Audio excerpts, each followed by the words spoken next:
Muchas gracias, Diana, por la presentación. Gracias también a IT Manufacturing pues, por la oportunidad de participar como ponente en la jornada de hoy, la Water Academy Spain. Y nada, pues a vuestra disposición, como ha dicho Diana, para las preguntas, que en principio serían al final de la sesión, pero si hay alguna cosa muy urgente, pues por el chat o levantando la mano, pues también podéis participar así más en directo, no hay problema. Una cosa importante, os dejo mi email para si de aquí al futuro queréis contactarme, pues sin ningún tipo de problema ahí lo tenéis y yo encantado de responderos a las dudas que tengáis en un futuro o alguna duda, no hay ningún problema. Podéis quedaros con mi email personal para lo que os haga falta. Pues no sé si habéis estado esta mañana o no en las dos sesiones y bueno, al final lo que se pretendía, entre otras cosas, es centrar un poco el problema de más grande a más pequeño, ¿no? Hay escasez de agua en Europa, en el sur de Europa específicamente, y como no podía ser de otra forma, pues en Grecia, en Italia y en España, que es donde se están desarrollando las Water Academy, ¿verdad? En la península ibérica, España y Portugal, hay escasez de agua y esto supone un problema y en concreto pues para España, pues así, eso es un problema para España. ¿En qué se refleja esta situación? Pues en las políticas, no solo las políticas públicas que realmente se hacen o que se ponen en práctica, sino en los distintos posicionamientos políticos de los partidos. Hay muchísimos grupos, no solo grupos de presión o los lobbies, ¿no?, que quieren hacer unas cosas u otras con el agua, cada uno defiende sus intereses, sino también muchos grupos científicos, como puede ser pues la IT Manufacturing o grupos de diálogo, como puede ser la jornada de, ¿verdad? El agua siempre está reflejada en los presupuestos generales del Estado, como ahora veremos, aunque el acierto o no de que ese dinero efectivamente se lleve al agua, pues depende un poco de la situación de cada año. Como os decía, de más a menos o de más amplio a más concreto, podemos ver que podemos ir primero del nivel, el nivel mundial, que es el reconocimiento de que hay un problema a nivel medioambiental. A nivel continente, que es en este caso nuestro Europa, pues sí que se está tomando muy en serio el tema de la escasez del agua, en particular en la zona sur, pero también todos los otros temas que tienen que ver con medio ambiente, como es el European Green Deal, el Pacto Verde Europeo que ha explicado esta mañana Nazare Couto. Y luego ya tenemos que ir a nivel España, ¿vale? Vamos a ver, por centrarnos, lo más actual, y aprovecho para haceros un comentario, todo lo que veáis en la presentación, que son captura de pantalla de noticias bastante actualizadas, ¿vale?, están puestas ahí a posta para que las podáis encontrar directamente en Internet, simplemente pues con los titulares que veis, y además que si no lo he hecho mal, todas tienen la referencia a la página web donde está publicado, ¿vale? Entonces, primer problema, si atendemos a cómo quiere luchar España contra la escasez de recursos hídricos, pues para eso primero hay que hacer un presupuesto, ¿no? Dentro del presupuesto que haya para agua en general, pues ahí estarán las partidas más concretas en función de los proyectos de lucha contra la escasez. Bueno, pues sabéis que en el caso de España los presupuestos generales del Estado son prorrogados desde hace 3 años y este año parece que sí que va a haber unos nuevos presupuestos. Vale, pues en función del periódico o el medio que utilicéis para informaros, las partidas que se destinan al agua parece que cambian, ¿no? Porque la interpretación no es tan sencilla de los presupuestos y a veces entre unos ministerios y otros, que además ahora hay muchos, pues queda un poco confundido el asunto de los dineros, por decirlo así, que van a los presupuestos del agua.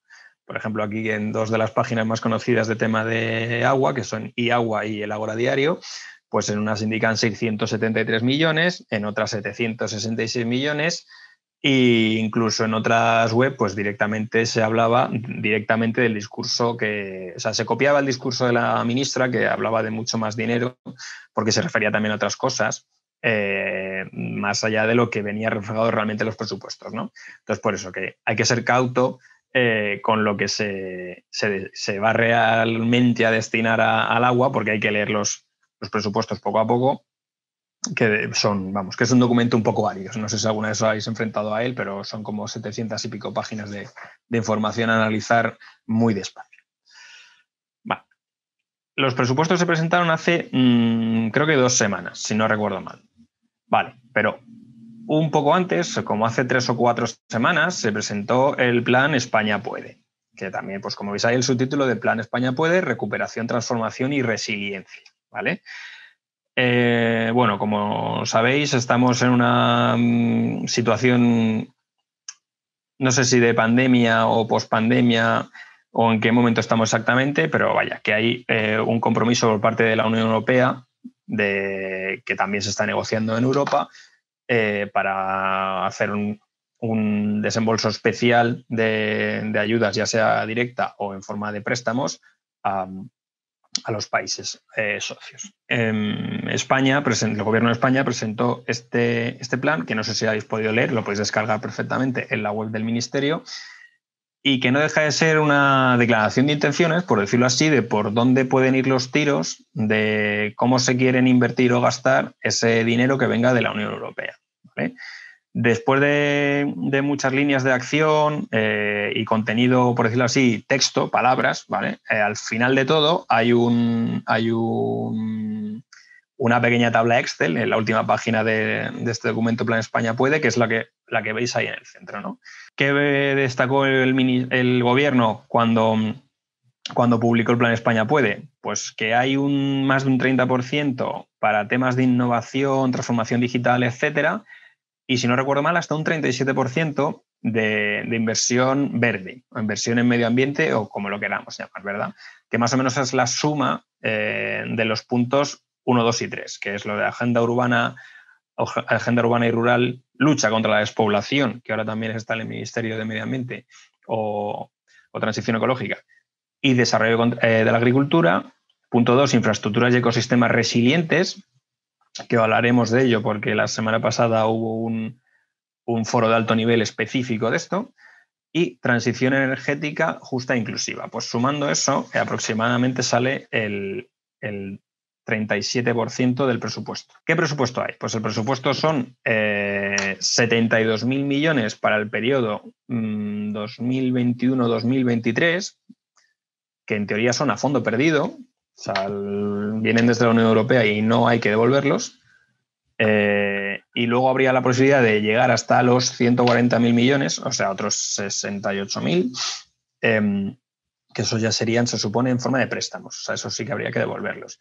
No está claro si desde el Gobierno de España se va a pedir todo el dinero hasta los 140.000 o no, porque bueno, ha habido distintas versiones, pero vamos, que de momento se está trabajando con los 72.000 que son a fondo perdido, y para eso se ha hecho este conjunto de ideas recogidas en el Plan España, Puede. En la presentación del Plan España Puede, que fue por parte del presidente del gobierno y de varios de los ministros directamente implicados con las ideas principales, se habló de una serie de foros de alto nivel, ¿vale? Foros de alto nivel en los que se iban a dividir por materias, pues se supone que uno iba a ser de agua, otro podía ser de temas sociales, etcétera, etcétera, en el que se iba a hablar de una manera más centrada de las generalidades que venían en dicho documento. Entonces, el foro de alto nivel de infraestructuras y ecosistemas resilientes, que sería el punto 2, se celebró la semana pasada. No fue un foro abierto a todo el mundo, sino más bien un foro por invitación. Y bueno, la gente del agua no quedó especialmente contenta porque sí que se destina partidas al agua, pero se centra de forma casi, muy mayoritariamente se centra solo en depuradoras, ¿verdad? Entonces, habría muchos otros problemas, pues como sería el de la escasez hídrica que se trata en la jornada de hoy de Water Academy, pues que quedarían sin aprovechar de esos 72.000 millones de euros para meterlos ahí, ¿verdad? De los 72.000 millones, la inmensa mayoría vienen de lo que se ha denominado Fondo Next Generation, que os recomiendo buscar más información en en Internet sobre el mismo, ¿vale? Iré yendo y volviendo sobre toda la documentación, que es la primera parte de mi presentación, ¿vale? Antes de llegar a los proyectos concretos. Llegados a este punto os comento. Los primeros minutos los estoy dedicando a que veáis la documentación genérica que ha ido sacando el Ministerio en los últimos meses en relación con el agua, y dentro de eso, por supuesto, también está el tema de la escasez. Y luego me iré centrando en proyectos concretos que han propuesto las empresas o que ya están hechos por las empresas, ¿vale? Y si hay alguna duda así fuerte, como os he dicho, tampoco hace falta que esperéis a la parte final, sino que podéis parar. Bueno, pues ya os he hablado de los presupuestos generales del Estado y del plan España Puede, que luego volveremos sobre él, ¿vale? ¿Qué más documentos ha sacado genéricos el gobierno antes de la pandemia y que ya están en una fase avanzada de tramitación o ya publicados? Pues el Plan Nacional Integrado de Energía y Clima para esta década, 2021-2030, o para la próxima década, perdón. El Plan Nacional de Adaptación al Cambio Climático, que bueno, son documentos que uno es complementario del otro y que marca el futuro de por dónde van a ir los tiros de todo el tema medioambiental de España. Como comentario, sobre todo el Plan Nacional de Adaptación al Cambio Climático, que yo me lo he estudiado más, pues que se habla del agua, pero bueno, al final es un poco de efecto de quien trabaja en cada sector, siempre le gustaría que su sector estuviera más representado, ¿no? Pues eso, que el PENAC, como se dicen sus iniciales, pues podría estar con un poquito más de peso el agua urbana. Luego, más documentos importantes. El plan de SEAR. El plan de SEAR, que puede ser una ayuda fuerte para el asunto de la escasez, sobre todo por el tema de la reutilización propuesta en depuradoras, ¿vale? Que luego hablaremos sobre ello. Pues el plan de SEAR es el Plan Nacional de Depuración, Saneamiento, Eficiencia, Ahorro y Reutilización, como tenéis ahí, ¿vale? Después de distintos avances y distintos borradores del mismo, ahora mismo está de nuevo en consulta pública, si no recuerdo mal, hasta el 31 de diciembre. Y este viernes 20, o sea, pasado mañana, hay un encuentro organizado por el propio Ministerio, al que está invitado quien quiera asistir. Por tanto, si os interesa y podéis, os invito a que busquéis la información y asistáis, pidáis la inscripción. Este viernes de 9:30 a 12, ¿vale? Que se va a hablar de los aspectos generales del plan de SEAR, un poco para ayudar a quien quiera comentar, pues o decir si hay algún error o algo que no le parece bien, pues para que puedan ver los temas principales de este documento, ¿no? Que en teoría debería marcar las pautas generales de las depuradoras de aquí a los próximos años, ¿no?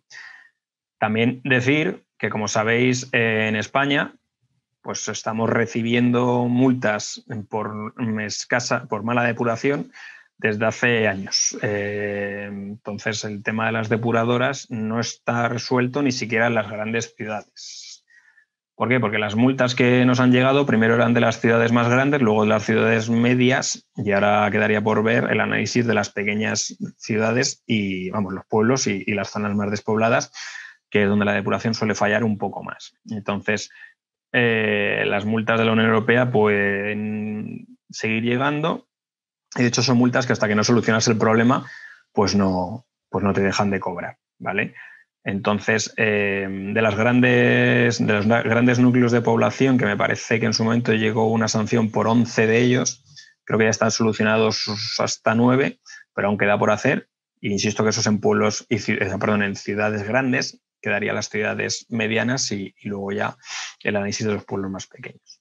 Pero vaya, que el plan nacional, el plan de SEAR, va a ser bastante importante de cara a depuración y efectivamente también en el asunto de reutilización y, por tanto, de escasez y ahorro de agua. Otro documento importante. A la derecha tenéis el libro verde de la gobernanza del agua en España, que también ha tratado Nuria esta mañana un poco por encima en su presentación. Entonces, esto es un documento también un poco de ideas generales, político-técnico, por decirlo así, del gobierno de España, ¿vale? Sí que es verdad que no es como otras veces que hicieron borrón y cuenta nueva de gobiernos anteriores, sino que, bueno, en este caso el gobierno del PP había iniciado las conversaciones para alcanzar un pacto nacional por el agua con distintas reuniones con grupos de interés, y cuando cambió el gobierno, pues se retomó aquel pacto nacional por el agua, pero se le dio un enfoque nuevo, se le cambió el nombre y básicamente se relanzó con otra perspectiva, pero sí que es cierto que utilizó al menos pues parte de la información obtenida en las reuniones para el Pacto Nacional por el Agua que buscaba el anterior gobierno, ¿verdad? El problema ha sido que este libro verde de la gobernanza del agua ha quedado un poco en suspenso. O sea, yo participé como profesional, o sea, participé en distintas reuniones que además se fueron repitiendo en distintos lugares de España. O sea, yo estuve al menos en Oviedo, en Madrid, en Vitoria y en algún sitio más. Y eso era abierto a todo, bueno, a quien tuviera interés, eran más bien pues, grupos, asociaciones, etcétera. Y bueno, sí que se compartían ideas realmente y se contrastaban, pero después de cerrar el documento, que insisto en que fue el año pasado, en 2019, pues que yo sepa no se ha avanzado más con esto. Entonces, ¿qué tenía de importante dicho documento? Pues sobre todo el tema, bueno, todo es importante, está claro, pero habían algunas cosas que nunca salen de las primeras de la gran importancia que tienen, pero sí que tienen mucha relevancia, que es la fiscalidad del agua. La fiscalidad del agua es los impuestos, ¿vale? O sea, los impuestos por qué se cobra y por qué no, o sobre todo mirando a temas de subproductos, ¿vale? Cuando hablemos de depuradoras, más en concreto, pues por ejemplo, hay un producto que es la estrubita, que es el fósforo que se saca de las depuradoras, que ahora mismo en España pues no se puede comercializar libremente, ¿no? Se está vendiendo más que nada como dentro de proyectos piloto. Entonces, muchas veces la I+D masiva por delante de la fiscalidad y de la legalidad. Entonces hay que renovar esas cosas para poder llegar a una economía 100% circular. Otra cosa que habría que cambiar, pues por ejemplo que ahora hay depuradoras que tienen la posibilidad técnica de, con la energía que generan, cuando les sobra energía, reintroducirla en la red general, en la red eléctrica, y ser la depuradora un abastecedor energético, pero legalmente cuesta más el ajo que el pollo y al final pues esa energía no se aprovecha. Entonces pues eso es otra reforma fiscal a hacer. Más temas que se trataron como capítulos principales del Libro Verde del Agua. Está el tema de la financiación, otro gran problema, porque primero es que hay falta de inversión, claro, en el agua. Segundo es que no hay ideas imaginativas para llegar a esa inversión por parte de la administración pública, ¿no? Hay mucha propuesta por parte de empresas y asociaciones, pero como que no se llega a asimilar, ¿no? esas proposiciones de financiación para toda la inversión que es necesaria, ¿no? Que estamos además muy, muy por debajo de lo que sería deseable. Y luego otro capítulo súper importante es el que tenéis más a la derecha, que es la gestión del ciclo integral del agua en pequeños municipios. Sobre todo tema de depuradoras en los pueblos pequeñines está muy, muy, muy desangelado, ¿vale? Sigo con más documentos generales. También publicado recientemente, me parece que hace unas semanas, a final de octubre, es la Estrategia Nacional de Infraestructura Verde y de la Conectividad y Restauración Ecológicas. Pues eso, es otro documento muy extenso que habla de soluciones verdes, de soluciones basadas en la naturaleza, que de hecho desde la Unión Europea el año pasado y el anterior se hizo mucha propaganda en esto, pero que tampoco es una cosa tan avanzada, ¿no? Que, por ejemplo, una depuradora de filtro verde es una solución que ya se viene usando desde hace años y, de hecho, el primer tipo de depuradora que existió fue un filtro verde, ¿no? Entonces, bueno, intenta hablar de otra forma de hacer las cosas, pero bueno, que lo que os digo, es un documento más de tantos que tenemos, todavía estamos por la parte general, que tenemos tanto en España como en Europa, ¿verdad? De toda la documentación hay una que es especialmente relevante, que es el proyecto de ley de transición, el proyecto de ley de cambio climático y transición energética, ¿vale? para que veáis cómo se dilatan los plazos en las tramitaciones parlamentarias y administrativas, os he hecho un pantallazo que tenéis ahí a la izquierda de cómo se ha ido desarrollando esta ley en la Comisión de Transición Ecológica y Reto Demográfico del Congreso de los Diputados, ¿verdad? Desde el primer plazo de presentación de enmiendas, que fue en junio de este año, pues luego se han ido ampliando hasta el otro día, ¿no? Estamos a 18 de noviembre, pues hasta el 14 de octubre se estuvieron ampliando las enmiendas al articulado, ¿verdad? Entonces, ahora mismo estamos, bueno, está sabiéndose que esto es el futuro, esto es lo que va a marcar lo que es el medio ambiente en los próximos años. La búsqueda de la neutralidad climática de aquí a 2050, que se ha hablado esta mañana, etcétera, etcétera, etcétera. Entonces, en relación al agua hay dos capítulos muy importantes, dos artículos, perdón. El primero es el de la derecha, el 17, que habla del ciclo del agua, ¿vale? De una nueva visión, de una nueva forma de hacer las cosas. Y otro muy relevante aparte es el artículo 6. ¿Por qué es relevante? Porque es curioso que esto nunca se suele especificar de forma tan clara, que habla de una tecnología muy concreta que son las centrales hidroeléctricas reversibles y el bombeo, almacenamiento y turbinado, que os lo he señalado ahí, ¿vale? No es habitual que en una ley se hable tan claramente, una ley relativamente genérica, tenga un artículo que hable tan claramente de una tecnología concreta, ¿vale? Entonces, dentro de los usos, sabéis, como se explicaba esta mañana, que los hidroeléctricos es un uso no consultivo, esto es decir, que no consume agua, no, o sea, no se la queda, sino simplemente pues, pasa de largo por el río. En concreto, las centrales hidroeléctricas reversibles le puedes dar tantas vueltas al agua como quieras y no la pierdes, ¿no? Entonces, además, si se combina las centrales hidroeléctricas de bombeo con aerogeneradores, pues se puede hacer que esos aerogeneradores que funcionan siempre que sobre el viento, pues siempre estén funcionando elevando agua a cualquier hora, ¿no? Para luego poder lanzarla otra vez desde el depósito superior, aunque esto luego lo veremos mejor con una imagen. Pero simplemente que os quedéis con que de toda la documentación que hay, la más importante de las más importantes será esta de la nueva ley de cambio climático. Volviendo a los presupuestos generales del Estado, como decía antes que incidiría sobre ellos, a ver, ahora mismo estamos en la fase inicial, porque estamos de hecho, la semana pasada, si no recuerdo mal, fue el pistoletazo de salida con el sí de la mayoría del Congreso, pero claro, ahora quedan un montón de cambios posibles dentro de las propias negociaciones que hagan entre unos grupos parlamentarios y otros. Me parece que tienen que ir a Bruselas, volver a aprobarse en Congreso y Senado, etcétera, etcétera. O sea que todavía queda un camino bastante largo por recorrer. Si os asomáis a la web del Ministerio, pues podéis encontrar distintos documentos del proyecto, perdón, distintos documentos, sí, del proyecto de presupuesto general del Estado, porque bueno, lo ponen de forma distinta para que en función del nivel con el que accedamos, pues podamos entenderlo de una forma u otra, ¿no? Os he puesto ahí un par de diapositivas, que son esta y esta otra, que habla un poco de todas las medidas que se van a hacer respecto al ODS 6, porque hay un informe aparte de cómo los presupuestos cumplen o no cumplen con el ODS 6, que es el de agua, limpia y saneamiento. Y también hay otra parte otro texto, perdón, en el que ministerio a ministerio dice en qué se van a gastar los dineros, por decirlo así. Entonces, os he sacado ahí una serie de pantallazos del ministerio del MITER, ¿no? Que es el que corresponde al agua. Habla de planes hidrológicos, de análisis y programación de actuaciones de mejora, el control de estado y calidad de masas de agua, mantenimiento de presas, análisis de especies invasoras, etcétera, etcétera. Restauración ambiental, o sea, todo lo que tiene que ver con la transición ecológica y el reto demográfico en los presupuestos del Estado.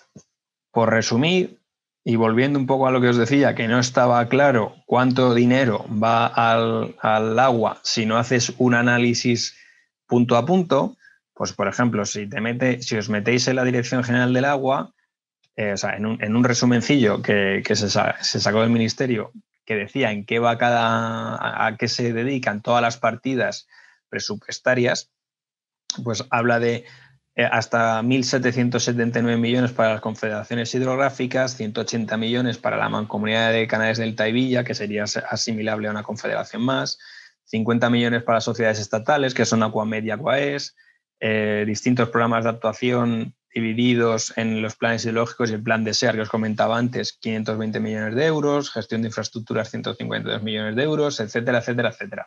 Sumándolo todo salen 3.200 millones de euros para 2021.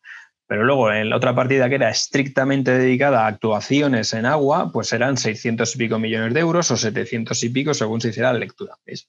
Pues lo que os... O sea, que no quiero decir que esté el número bien o mal o que haya gente que mienta, no, sino lo que me refiero es que es complicado hacer la lectura real de los presupuestos cuando se da a un ámbito tan amplio como es un país entero y que hay que hacer una lectura pues calmada, más calmada y concienzuda. Os preguntaréis si los grupos políticos siguen pidiendo asuntos específicos de agua y sí.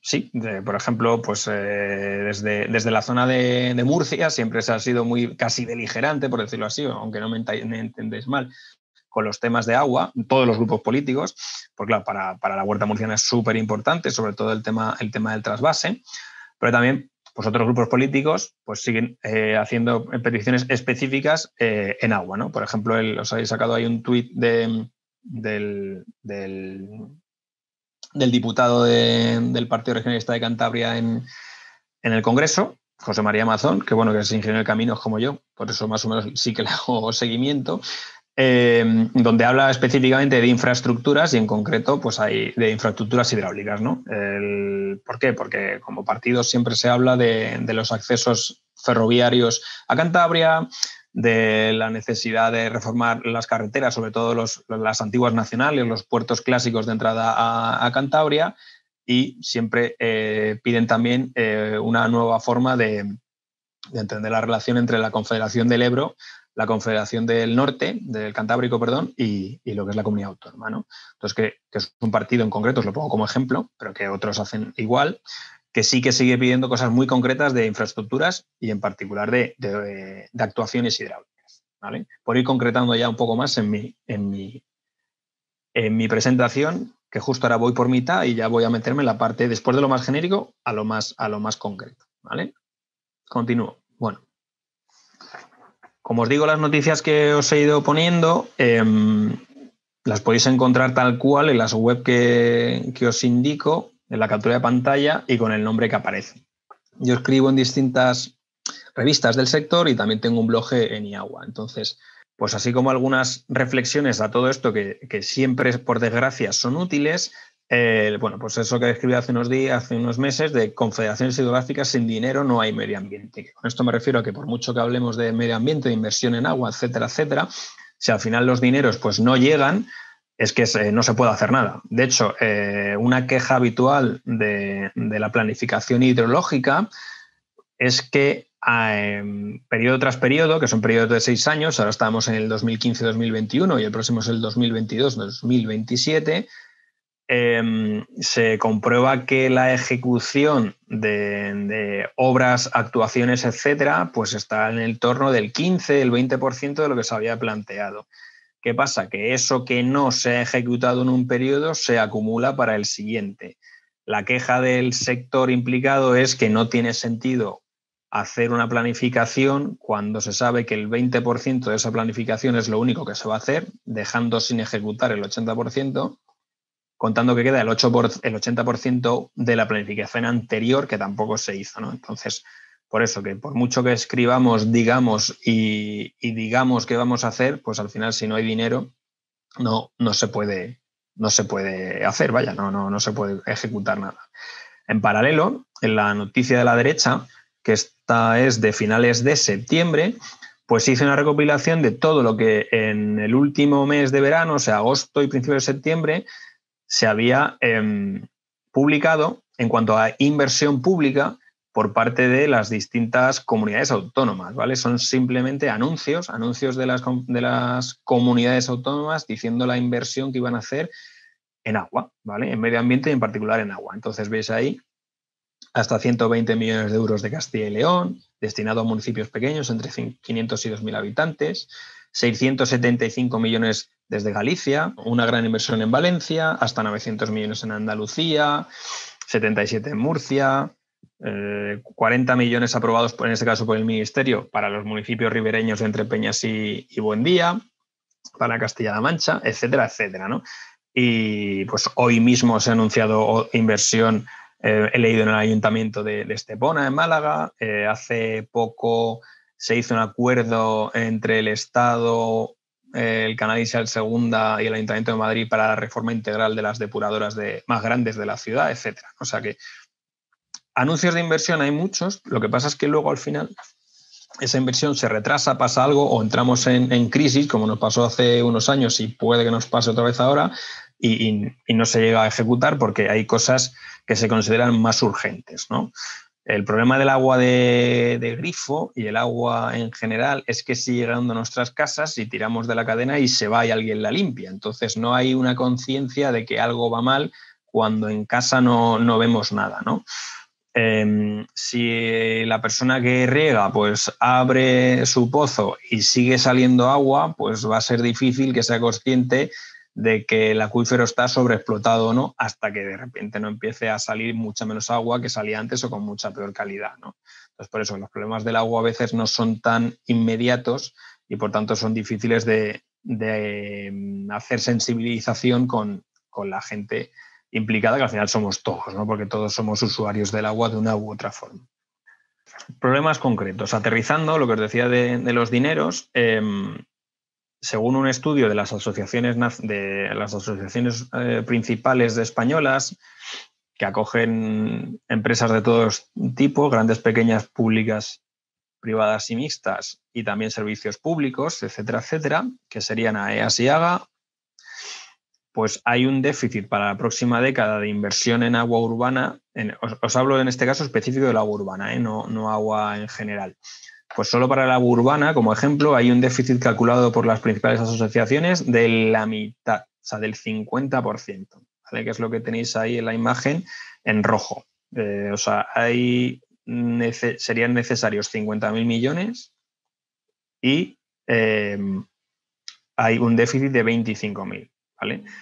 Para que os hagáis una idea, para comparar números, el Plan España Puede, que hablaba del dinero que va a venir de la Unión Europea, pues el Fondo de la Unión Europea para Reconstrucción va a dar a España 72.000 millones para todos los gastos que pueda tener excepcionales, con un periodo de 3 años.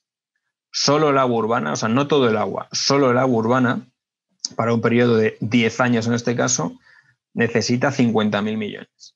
O sea, para que pongáis un poco en contexto, si los 72.000 millones son buenos, o sea, perdón, son muchos o pocos, ¿no? Que a veces con tanto número grande perdemos un poco la perspectiva. Volviendo a lo de antes. ¿Qué estamos haciendo desde los distintos sectores del agua? Vale. Pues a ver, desde el Ministerio se ha pedido y se va a canalizar en gran parte a través de COE que todas esas ideas que vienen en el Plan España Puede se concreten en cosas tangibles y ejecutables de forma casi inmediata para que ese dinero de Europa que puede venir no se pierda, ¿vale? Porque desde el propio Ministerio se reconoce que históricamente, o sea, no es una cosa independiente del gobierno que haya, sino que históricamente la administración muchas veces, y no solo pasa en España, más pasa también en otros países, no es capaz de ejecutar en los periodos indicados las ayudas europeas. Entonces, esas ayudas se pierden. Entonces, para acelerar el poder recibir los fondos europeos, es muy, muy importante tener localizados los proyectos concretos que podrían ser destinatarios de esos fondos, ¿vale? Entonces, pues eso, sobre todo para las empresas a través de COE, que ahí están todos, o sea, por ejemplo, los agricultores están representados a través de Asaja, no sé si también de FENACOR, etcétera, las empresas a través de nosotros y un largo etcétera. Me refiero a ámbito de agua. Pues estamos proponiendo proyectos concretos que COE va a reunir en lo que llaman macroproyectos y eso los van a trasladar o lo están trasladando al gobierno, ¿vale? Un ejemplo. Hoy mismo, según estaba esta mañana preparando los últimos detalles de la presentación, desde Aguas de Galicia se ha indicado que hay una obra pendiente que es la renovación y actualización de la potabilizadora, me parece que de Vigo, y se ha dicho ya que sería deseable que la obra se hiciera con este fondo, el fondo de Next Generation, ¿verdad? Entonces, que es un proyecto inmediato porque se puede hacer ya mismo y ese dinero, si viene de Europa, tendría un destino claro. O sea, no habría que estar inventando, entre comillas, lo de inventando, de a dónde va ese dinero que nos dan, ¿no? Entonces, es en el momento, ahora estamos justo en ese momento, en el momento de proponer proyectos concretos. Entonces, de los proyectos, en el fondo, de que es lo que ahora os voy a hablar, la inmensa mayoría, de una forma u otra, van centrados en para combatir sequías e inundaciones, ¿vale? Históricamente, todos nos ha demostrado que la memoria colectiva es muy débil para ciertas cosas. Entonces, como que la gente se olvida rápidamente de las inundaciones o no se da tanta importancia más allá de a quien le pasa de forma directa, que le afecta, o quien se acaba acostumbrando. Por ejemplo, la gota fría, todo el mundo está acostumbrado en España, en la parte del Levante, que todos los años hay gota fría, que ahora se llama Dana, pero como que más allá de que le destroza la casa directamente, en la memoria colectiva no hay tanta importancia. En cambio, cuando hay sequías, pues sí parece que a la gente le afecta más el el ver que están los ríos secos, ¿vale? Entonces aquí os pongo una noticia de las restricciones que hubo en el País Vasco en el año 89, ¿no? Que hubo una sequía muy grande. Y sigue habiendo un problema de abastecimiento en ciertas zonas del norte, aunque parezca que no. O sea, en el País Vasco lo han solucionado en base a la realización de muchísimas obras, ¿no? ¿Por qué? Y esto ya sí que enlaza directamente con el tema de la escasez. Vamos a ver.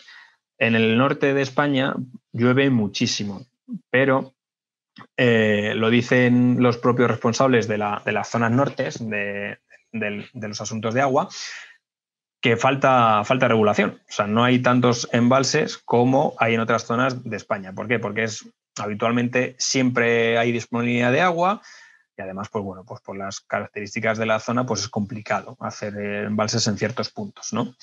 ¿Qué pasa? Que puntualmente, aunque de forma recurrente, hay escasez. No es lo habitual, pero puede pasar. Entonces, cuando hay escasez, aunque sea una vez cada 15 años, pues hasta hace poco no había preparación porque eso, no había una capacidad de regulación para casos extremos. Entonces, ya se ha solucionado, pero es un ejemplo de lo que puede pasar y que hay que tener en cuenta porque en las zonas nortes también hay problemas de abastecimiento puntualmente. Sin irnos tan lejos, hace 2 años en Vigo hubo que hacer casi un trasvase de emergencia desde una presa porque no estaba conectada, me parece, con el núcleo principal de la ciudad, aunque al final llovió y no hizo falta. Pero vamos, que eso es hace 2 años en Galicia, o sea que la zona norte puntualmente sí puede haber necesidad de abastecimiento urgentes. Tema de inundaciones, pues lo mismo. Inundaciones se han ido haciendo obras poco a poco porque hasta hace no tantos años la M30 se inundaba. Esto es la M30, la foto de la izquierda en Madrid, mucho antes de las obras de soterramiento, y a la derecha pues es verdad que lo de la derecha fue por una avería grande, no fue solo por lluvias, pero vamos, que otra vez se inundó la M30 justo al finalizar las obras de soterramiento, ¿no? O sea que inundaciones y sequías en España es un tema recurrente y que hay que prestarle atención. Dicho esto, y volviendo ya centrándome totalmente en los proyectos, desde las empresas se está proponiendo a través de COE al Ministerio asuntos que se pueden resumir en los siguientes titulares que veis ahí, ¿no? El binomio agua y energía, asegurar al 100% el acceso de agua potable en todo el territorio porque no está asegurado, sobre todo en los municipios más pequeñitos. Una forma nueva de relacionarse con los municipios, saneamiento igual de importante que abastecimiento. Esto es que no solo es importante que llegue agua a mi casa, sino que el agua que se va pues esté bien depurada, ¿no? Entonces, en el fondo todo redunda en estar alerta frente a una posible escasez, ¿no? A mejorar el abastecimiento mediante una captación alternativa en un pueblo que solo tenga un pozo y poco más, pues es mejorar la situación ante un posible problema de escasez, evolucionar a una versión mucho más avanzada de una depuradora que antes era básica y ahora tiene agua regenerada con el que poder regar y baldear calles, pues eso es ir en contra de una posible escasez, etcétera, etcétera, etcétera. Como os decía, estos estos son los principales capítulos. Entonces ahora voy a pasar un poco por cada uno de ellos, dándos ejemplos concretos, y os he intentado buscar noticias un poco llamativas y muy actualizadas, ¿vale? El primero, el tema del binomio agua y energía.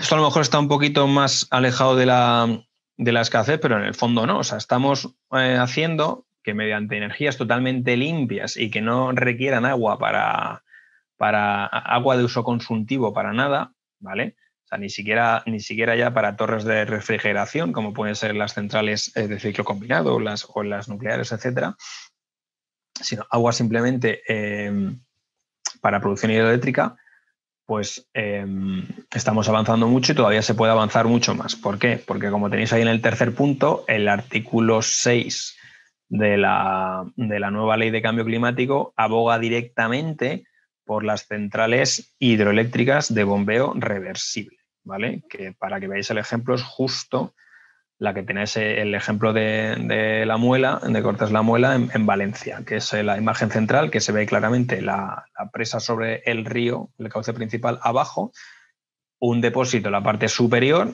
entonces el agua se bombea entre el depósito superior y la presa inferior, de tal forma que es una producción totalmente limpia, no se pierde energía, o sea, perdón, no se pierde agua nunca.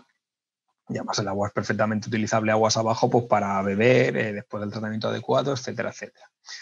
Vale, por eso está apostando la nueva legislación española.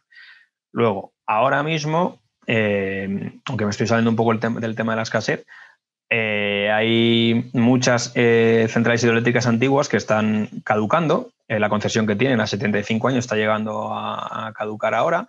Y bueno, ya hay mucho debate político sobre cómo seguir adelante con estas concesiones, si hacerlas públicas, y que sigan privadas, etcétera, etcétera, etcétera. Hay muchas de estas centrales en el Pirineo. Una de ellas es la central de La Barrosa en Huesca, que justo hubo un incidente hace unos días. O sea, esta noticia es del día 8, de hace 10 días. Es la imagen de la izquierda. ¿Qué pasa? Pues que es simplemente para tener en cuenta que todas las infraestructuras hidráulicas, ya sea de depuración o de producción eléctrica, necesitan inversión, ¿vale? Es insistir en la inversión. A la derecha tenéis un ejemplo también de I+D+I, que es sobre un embalse, que es el de Sierra Brava, en Extremadura, pues un huerto solar acuático. O sea, es lo mismo que se puede hacer energía en una explanada poniendo placas solares, pues se está pensando, no se está intentando ya hacerlo sobre ciertos embalses, que en el fondo es pues otra llanura y aguas totalmente tranquilas en las que se puede producir sin necesidad de hacer expropiaciones en tierra. Como un ejemplo todavía más llamativo de Aguas del Añarbe, que sería en la propia presa que usan para abastecerse, pues poner paneles en el paramento de aguas abajo, o sea, en el muro de la presa, ¿no? O sea, para que veáis que estos son ya no tanto de I+D+I, sino casi más ideas innovadoras en el mundo del agua que no se han hecho hasta ahora y se pueden hacer. Cambiando de tema y siguiendo por otro de los puntos principales, pues asegurar el 100% de acceso al agua potable en todo el territorio. Esto sí que tiene que ver de forma directa con la escasez. Es muy, muy, muy, muy importante abastecer de agua a el conjunto de España. Y esto pasa también por los pequeños territorios. El problema de los pequeños territorios es que muchas veces, pues eso, cuentan con una captación muy simple, o sea, un pozo, una bomba, a lo mejor una bomba de repuesto por si acaso, un depósito en las que el sistema de filtración es muy básico y una cloración, que básicamente, hablando mal y pronto, es echar sacos de cloro, por decirlo así, que se encarga de ello pues el alguacil del pueblo. En mi pueblo se sigue haciendo así. Entonces, que son sistemas muy básicos que habría que cambiarlos por otros más avanzados, y luego también que tienen, en muchas ocasiones, dependen al 100% de un solo punto de captación. Entonces habría que darles alternativas a esos pueblos, porque no pocas veces, sobre todo en verano, vemos que se abastecen por cisterna. Entonces, pues habría que dar una solución. Y es un problema muy extendido en España, aunque el problema del problema, valga la redundancia, es que afecta a muy poca gente. Entonces, veis ahí a la derecha, tenéis el mapa que uso yo siempre de zonas despobladas, que es el de la Asociación de Serranía Celtibérica, ¿vale? Todo lo que veis en amarillo quiere decir que tiene una densidad menor de 12 habitantes por kilómetro cuadrado, y lo que veis en rojo, en particular, tiene una densidad de menos de 8 habitantes por kilómetro cuadrado, ¿vale? El resumen es que más del 50% del territorio de España está muy poco habitado. Lejos de asociarse los ayuntamientos, que es lo que sería más razonable, ahora, este año, hay más ayuntamientos que el año pasado. Hay 8.131 municipios, de los cuales hay más de 5.000, como tenéis ahí abajo puesto, que tienen 1.000 habitantes o menos. Entonces, esto crea muchos problemas, sobre todo en los más chiquitines, ¿no? Los de menos de 500 habitantes, menos de 100, etcétera. Hablo de municipios. Luego cada municipio puede tener distintas pequeñas poblaciones, distintos núcleos urbanos, etcétera, etcétera, ¿no? Entonces, en estos son los territorios en los que aún no está instalado en muchos de ellos un sistema relativamente avanzado de abastecimiento. Por ejemplo, hablaba yo con un responsable de Asturias, del abastecimiento de Asturias, y me dice que si hace la cuenta de lo que le cuesta el abastecer a un número pequeño de personas, claro que es carísimo en comparación con lo que le cuesta abastecer a la zona de Gijón, de Avilés o de Oviedo, ¿no? Porque la concentración es claro, es brutal la diferencia entre una ciudad y un municipio desperdigado por el monte, ¿no? Entonces, que eso es un problema que hay que abordar, porque si los pueblos se van vaciando, cada vez habrá menos gente para aportar la economía suficiente a esos abastecimientos, y cuanto más viejos sean, más pérdidas tendrán, ¿no? Entonces, es un problema muy, muy a tener en cuenta, que aunque afecte a poca gente en número, afecta a muchas zonas en territorio. Siguiendo con otro tema de zonas de abastecimiento, también para ahorrar y estar prevenidos frente a la escasez, pues otro tema de I+D+I. Por ejemplo, tener la etapa de Navacerrada a la izquierda, de Canal de Isabel II, que bueno, que está innovando con unas cositas que se llaman bolas de sombra, que eso de la izquierda es un decantador que debería estar al aire, por decirlo así, al sol, y con su evapotranspiración correspondiente, ¿no? Pues así tapándolo con esas bolitas, que es lo que hace que tenga esa pinta negra, digamos, ese color negro, pues se evita la evapotranspiración, y además también se reduce el consumo de cloro por el propio sistema de la potabilizadora, ¿no? Para que veáis que también se hacen sistemas de I+D+I en las potabilizadoras todavía, ¿no? Y se van a seguir haciendo. Esto es un túnel de trasvase de agua desde una presa, o sea, de aducción, de traída de aguas, vaya, desde una presa hasta una potabilizadora, para que veáis que muchas instalaciones de estas necesitan reparaciones urgentes, ¿no? El problema es que muchas veces no hay plan B, o sea, no hay una opción que puedas cerrar este túnel, por ejemplo, en este caso, porque no hay alternativa a mandar el agua desde la presa a la ciudad por otro túnel, ¿no? Entonces, las reparaciones de estas instalaciones muchas veces son muy complicadas porque no hay alternativa durante la reparación, ¿no? Para que veáis cómo puede estar un túnel de agua. Esto está en funcionamiento en España, ¿eh? O sea que no está todo hecho, y lo que esté hecho necesita reparación y mantenimiento, que a veces por falta de dinero o por falta de posibilidades logísticas no se lleva a cabo. Pues entramos cada vez más con los sistemas de I+D+I de innovación. Hay una nueva forma de relacionarse con los municipios, sobre todo con los grandes, pero también con los pequeños, ¿no? Por hablar de algunos, pues con los pequeños, por ejemplo, arriba a la derecha tenéis una antena de comunicaciones de una empresa de agua. Pues en no pocas empresas de agua, las comunicaciones necesarias para manejar las instalaciones más remotas, pues aprovechando que se lleva comunicación vía internet, vía cable, etcétera, pues son los propios pueblos de la zona los que, mediante un acuerdo con la empresa de agua, pues aprovechan esa internet para la vida civil, ¿no? No solo para la instalación de la empresa, sino pues la utilizan los pequeños pueblos, y de esa manera en no pocos municipios ha llegado el servicio telefónico en su momento, y ahora la red telefónica móvil, ¿vale? O sea que es un ejemplo de colaboración directa entre las empresas y los territorios más despoblados, ¿vale? Luego, a la izquierda tenéis un ejemplo de factura simulada del canal Isabel II, que lo pongo como ejemplo de los avances que hay en la relación con los clientes, ¿no? Ya no es solo que te atiendan de una forma u otra, sino que cada vez se hacen más sistemas, como puede ser este ejemplo fácil de simulación de factura, para que estemos más implicados con el servicio de agua, para que entendamos mejor cómo funcionan y para que, no sé, que la relación entre municipio, ciudadano y empresa sea mejor, ¿no? Más, tema de coche eléctrico y aprovechamiento energético en calle. Tenéis abajo una flota entera de coches eléctricos de Aguas de Valencia que se carga pues eso, en una instalación. Tenéis arriba una mini turbina en una tubería de agua urbana que sirve para cargar coches eléctricos, aunque ahí no se ve el cargador, o incluso móviles también en otras zonas, ¿vale?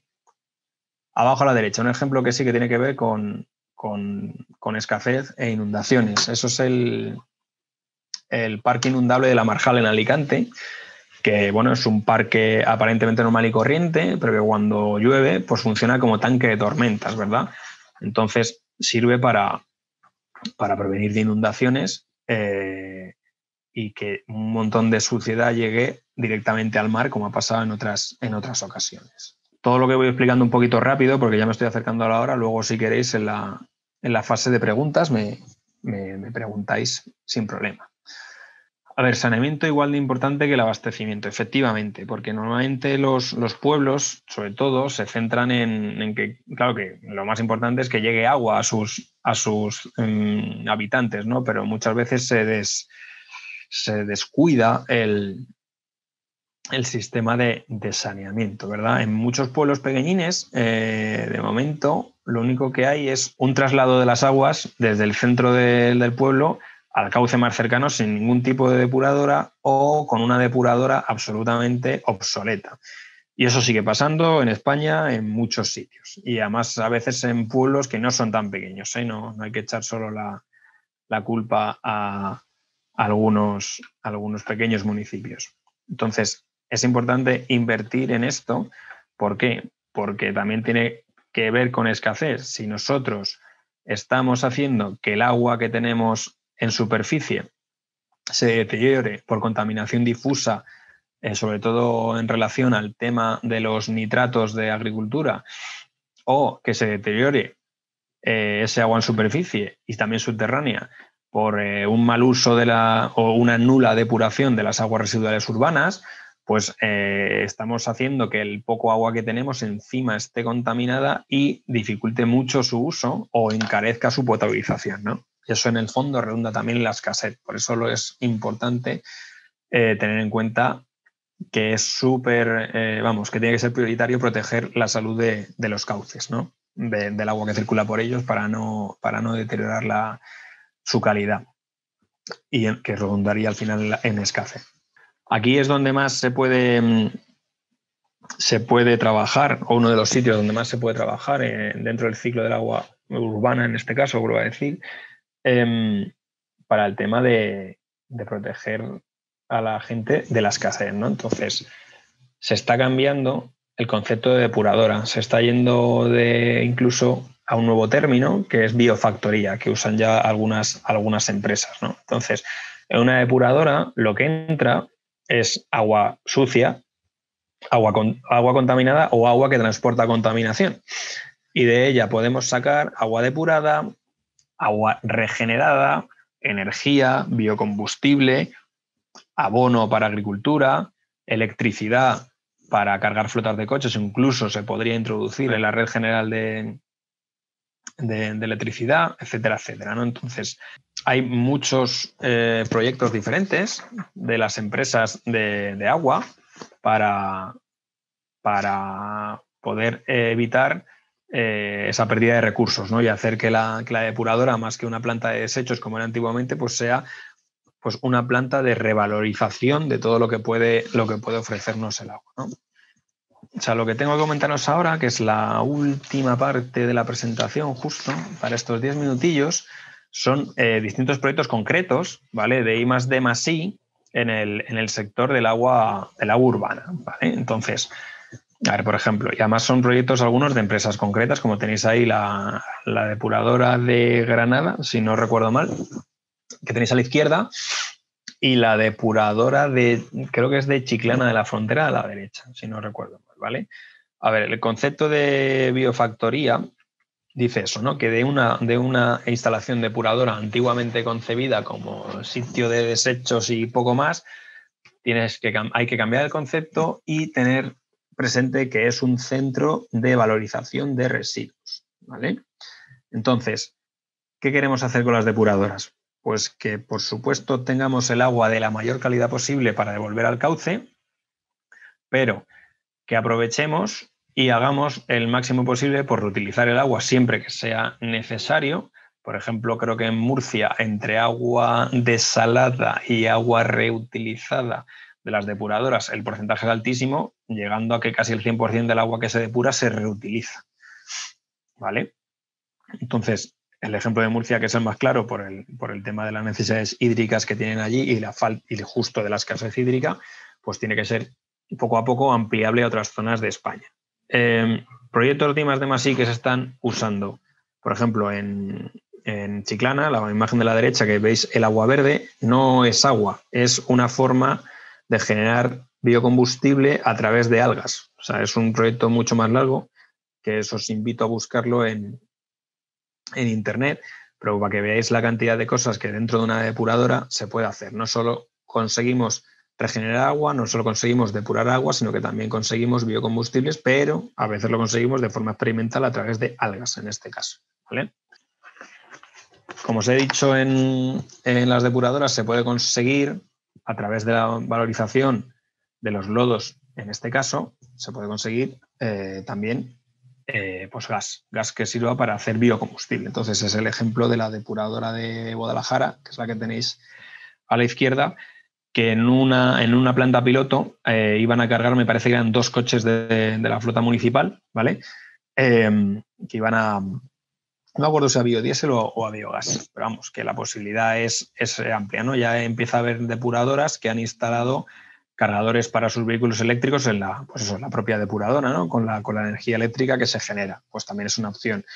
A más, pues dentro de poco veremos flotas de autobuses que se carguen, o al menos pequeñas flotas que se puedan cargar en pequeñas, o sea, en grandes depuradoras. También se habla de la idea mucho más lejana de momento de incluso obtener hidrógeno a través de, bueno, ya de proyectos muy avanzados.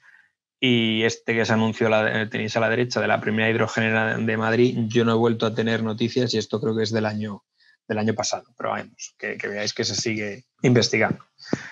Más, proyectos de agua en I+D+D en agua, pues tenéis, por ejemplo, para evitar escasez, es muy importante mantener los cauces limpios, ¿no? Entonces, para eso hay mucho problema justo con las lluvias, ¿no? Las lluvias es una cantidad de agua brutal por metro cuadrado que cae muy rápido, sin necesidad de que sea una gran tormenta. Entonces, ¿qué ocurre en las ciudades? Pues que hemos hecho que todo esté construido, todo sean aceras, todo sean carreteras, y eso al final lo que hace es impermeabilizar totalmente el terreno y el agua no puede infiltrarse, sino que al final acaba en las alcantarillas y se recoge en un colector que llega a una depuradora y que si no tiene capacidad suficiente, pues vierte al río, ¿no? Pues para evitar eso se han desarrollado los tanques de tormentas, los parques inundables que os comentaba anteriormente y también el pavimento drenante. Una planta de I+D+I en el pavimento drenante la tenéis abajo a la izquierda, que es del Canal Isabel II y ha servido pues para distintos proyectos. Por ejemplo, los que seáis atléticos, el nuevo estadio del Atlético de Madrid, todo el parking está hecho con pavimento drenante para que en caso de lluvia pues no haya problema y de pequeñas inundaciones y ese agua pues sea absorbido, por decirlo así, por el propio suelo del parque, ¿vale? Pues eso también es una forma de evitar problemas de calidad en las aguas de los cauces. Más aprovechamientos, las 3 imágenes de arriba tienen que ver con el fósforo. Lo de la izquierda es una tubería de una depuradora que se asemeja al colesterol que se nos quedaría en las venas. Entonces, ese colesterol es fósforo que en algunas depuradoras, por el proceso que tienen, pues queda incrustado en las tuberías. Entonces, hay ya plantas experimentales, que esto es lo que os decía, que avanza más rápido la ciencia que la legislación, que extraen ese fósforo y lo producen en forma de estrubita, que son las bolitas blancas que veis en la imagen esa de las manos. Entonces, esto es lo que ahora mismo se tiene que vender de forma, bueno, no se tiene que vender, se llega a acuerdos para colocarlo, por decirlo así, pero que no está avanzada la legislación y no se puede vender como tal ahora mismo. Creo que es una forma de exprimir aún más todo lo que se puede sacar de las depuradoras. Lo que tenéis abajo es un motor de un generador de gas. Os he puesto una foto que salgan los 3 personas pues, para que comparéis el tamaño. Con esto podemos valorizar los lodos de depuración y bueno, pues sacar toda la energía que os he comentado anteriormente, que incluso puede valer para el aprovechamiento, autoconsumo normalmente de depuración, entre el 50% más o menos del gasto eléctrico de la depuradora se puede cubrir con estos sistemas de aprovechamiento de gas y energía, incluso algunas veces el 100%, ¿verdad? Pues esto todavía se está investigando y avanzando mucho. Por ir acabando, unos sistemas que se están utilizando muchísimo y se están implantando poco a poco las depuradoras, pues todo lo que tiene que ver con el Internet de las cosas, machine learning, automatización, sectorización, etcétera, etcétera, etcétera, ¿no? Entonces, hay muchos ejemplos de ello y yo os propongo uno que yo conocía porque se estaba instalando en la depuradora que trabajé yo un tiempo, que es el de Acciona y el Canal, que se llama SCREEN, Sistema de Control Remoto de Eficiencia Energética en la Nube, que básicamente era un sistema para poder controlar todas las instalaciones hidráulicas de forma casi remota y dar las órdenes a todos los trabajadores a través de sistemas web, de iPad y cosas así, ¿no? O sea, una nueva forma de trabajar que redunda en un mejor aprovechamiento del agua, un mejor aprovechamiento energético de la instalación hidráulica correspondiente, etcétera, etcétera. Más. A la derecha tenéis el DINAPSIS, que es un centro de control avanzado del agua, que esto se está instalando sobre todo en zonas del Levante. O sea, el primero creo que es de Benidorm, si no recuerdo mal. Y aquí lo que es, básicamente, es un centro de control de datos, no solo de cómo está el sistema, la red de agua de la ciudad en ese momento, sino las temperaturas que se esperan para los próximos días, las lluvias que se esperan para los próximos días, etcétera, etcétera, etcétera. ¿Con esto qué se consigue? Se consigue aprovechar íntegramente el agua, evitar posibles periodos de escasez. ¿Por qué? Porque te puedes adelantar con este sistema a las decisiones a tomar en los próximos 7 o 15 días en función de si va a llover o no, cuánta población hay en ese momento viviendo en la ciudad. Recordad que Benidorm es una zona muy turística y cambia mucho el consumo y se ha notado muchísimo con el vaciamiento de los hoteles a causa de la pandemia. Causa muchas diferencias el consumo en función de si es temporada alta, temporada baja, de hoteles, etcétera, etcétera. Pues todos los datos de eso, de población, temperatura, precipitaciones, viento, agua, etcétera, etcétera, se pueden meter en este sistema y te ayuda a gestionar en previsión de inundaciones y sequías el funcionamiento de todo el sistema hidráulico de principio a fin de forma pues totalmente controlada y adelantada en el tiempo, ¿no? para que no haya problemas. Ya solo por comentar dos cositas más que se salen un poco de lo que es específicamente el tema, pero que es importante, es el tema de la concienciación y el tema que la ciudadanía nos haga un guiño a nuestro favor y que apueste por las inversiones en agua urbana. O sea, está demostrado que una obra para renovar una tubería que pierda agua, una tubería de agua potable o de agua sucia, efectivamente estás evitando la escasez, pero lo que haces es entorpecer al vecino porque le has abierto una zanja para cambiar una tubería y poner otra nueva que él en el fondo no ha notado, ¿no? Entonces, para evitar ese rechazo social a las obras de este tipo, se recomienda que cada vez que se haga una actuación, sobre todo si es una actuación no de emergencia, sino una actuación de renovación de tubería planificada, se aproveche para cambiar algo en la superficie, ¿no? Pues oye, aunque sea cambiar un pelín la acera o poner unos maceteros nuevos,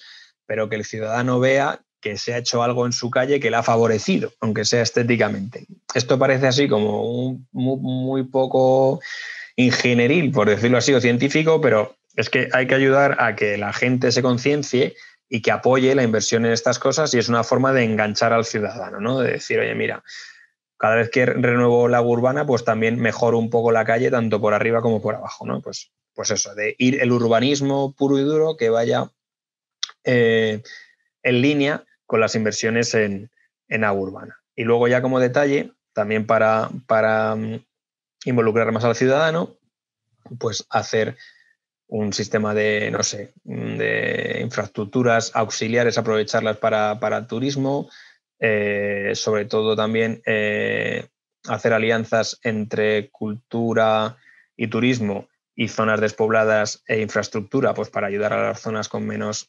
posibilidad de desarrollo por el tema de su baja densidad de población, que aquí también las empresas de agua tienen mucho que hacer. Y ya os digo que esto no es estrictamente de escasez, pero bueno, me parece importante comentarlo.